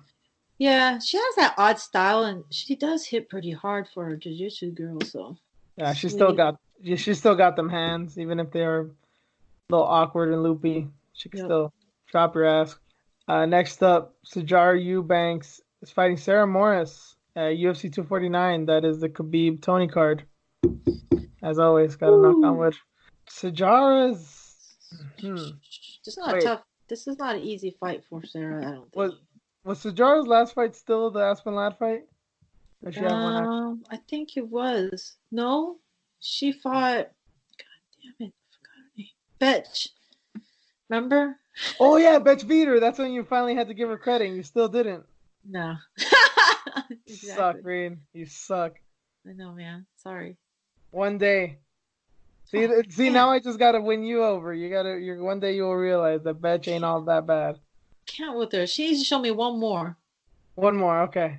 One more at What? least. Sajaro was she Betch. had a good performance with Aspen, so that's why I'm kind of disappointed in what happened here with Betch. But yeah, Yeah, yeah. let's not talk about that one. She does that. She does that. And Sarah Moras, I know she fought recently. I'm trying to think of who that She was. she fought, was it Macy? That was Macy she fought. Oh no, wait. She lost with Macy back in May and she fought again in September. Liliana Johua, I can't say her fucking name. She was on the Khabib fight. That's right. She was on that card. Oh, that's right. Oh, that pretty girl. Yes, I think she was from Georgia or something. Yes. No, Sarah won that fight, didn't she? Yeah, she did. Yeah, Sarah did win. yeah. Because a lot of people were high on that girl. One, because she was pretty, and two, I think she had like an impressive knockout or something. But yeah, she got fucking dominated. Now I remember. Jeez, there's too many fights, and I should have some notes here. But once I start talking about them, I try to remember what it was, and I never can. So I'll try and do a better job of that in the future. But Yeah, interesting fight. Eubanks obviously a powerhouse, pretty good striking, good at jiu-jitsu. Moras more of a grappler, pretty tough though. I think it's kind of a 50-50 match here too. Hmm. I don't really count out Moras against Eubanks is a good fighter, but she could still surprise her. God, man, she lost against Lucia Pudilova. Moras, Yeah, well, you win some, one, you lose some. one of her wins, Lucia. God damn it. No, I'm sad. And last up, last bit of MMA news, last matchup. Anthony Smith will be fighting Glover Teixeira, and that's going to be headlining the UFC Lincoln card on April 25th, as we mentioned just 2 fights ago. Yeah, Smith and Teixeira. I think this was already booked previously. No, I feel like this is supposed to happen. For whatever reason, didn't. Could be wrong. Maybe it's just because Glover's fought everybody, and I feel like this has already happened. Yeah, right? Yeah. Nope, they haven't fought yet. I don't know why people are hating on this. Like, what is Anthony Smith supposed to do? Just sit there and continue to wait? His last fight was against Gustafsson, right? Yeah. That was a while back too. It's been a few months. Yep. So, I mean, Corey's occupied. DC's still there, but like, what the fuck? Why is he still there? Hmm. Thiago's is out, so yeah, I seen some hate on this fight. I didn't understand it, but Glover, man, this is gonna be interesting. I mean, if he does get past this one, it's gonna be so tough. You know, I love my Glover. You know, I Yeah, love this that man.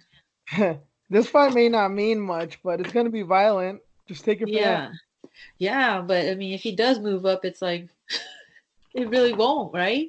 He's number 9. He might get ranked to number 3 if he does beat him. But what does that do for him? Yeah. Nothing. So, but it's a fun fight because I guess it's in Smith's hometown, right? Or it's the same state or whatever. I don't know if he's from Lincoln, but yeah, I know he's from Nebraska. I like it. We get to see Glover again, and Anthony gets to fight. So, So that does it for MMA. Let's get into our news story of the week.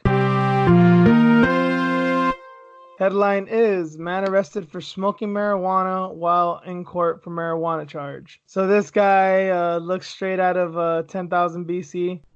Bearded, long-haired, hillbilly-looking white boy got caught up for some weed. I think it was just simple possession. And in his protest, decided to go to the court and light up in front of the judge and everybody. He got taken out for because obviously you can't do shit like that.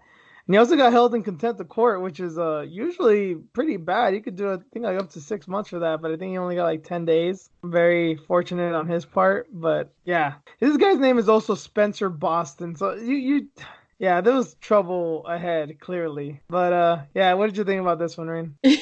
yeah, he's so ballsy. He's 20 years old. He looks like he's like 30 something, just the way he Yeah, looks. yeah, I for sure look younger than this guy. Oh yeah, but someone tweeted like, "Chill, he just discovered fire because he does look like a caveman in this photo." Hmm. I was laughing at that, but it was ballsy for him to just walk through security in the first place with it. Yeah, and I didn't mention this. This is in Tennessee, so I mean the whole thing of that he's a hillbilly. I mean it's pretty apropos. Happened in Wilson County, Tennessee. So yeah, he just yeah, he lit up No, and nobody smelled that shit. Like uh, it can't be like a huge courthouse or nothing, right? It's like in a little fine. town in Tennessee, so Yeah. that's just so funny. Nobody realized he had it on him. He just freely in the courtroom just lights up. Fucking ballsy move, man. Yeah, so they're trying to get him out of there, but he wasn't done. Before this is a one from the article. Before being let out, he turned to the gallery and declared, "The people deserve better." So yeah, this is a big shining moment to show that you're not gonna take his weed away or whatever. So But stupid. It's not went like he to did anything bad, really. Jesus. went back to jail as I said because for contempt. 10 days. Afterward, he's eligible to post a $3,000 bond, and his next court appearance is scheduled for April 14th. So, Peanuts. That's nothing. yeah, I'm sure he has it. Yeah, I'm sure this guy, he's just gonna get slapped in the hand. That's all. That $3,000 bond is nothing. Shit, he only has to pay 10% of that anyways. 10 days in jail, motherfucking taxpayers are paying more for him to sit in jail in the first place for a stupid ass marijuana possession charge. So think about that. So you're with him. I am. It's so dumb. Come on, man. Do something else with that. Go get a bad guy, like a real bad guy.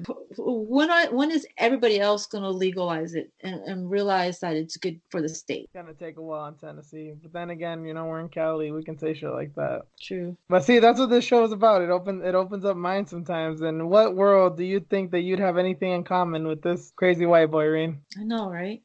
Not much, but I pass it. Good stuff. Good stuff.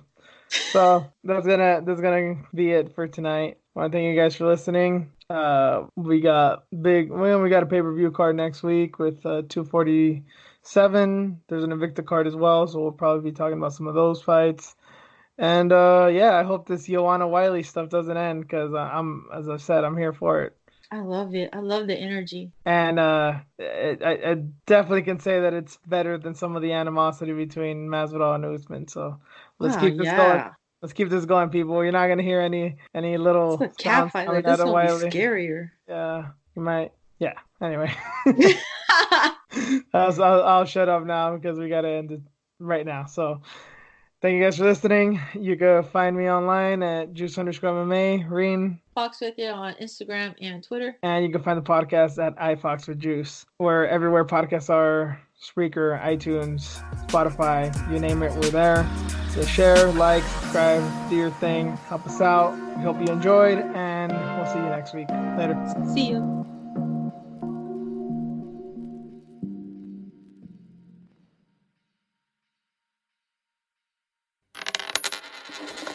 I have chlamydia.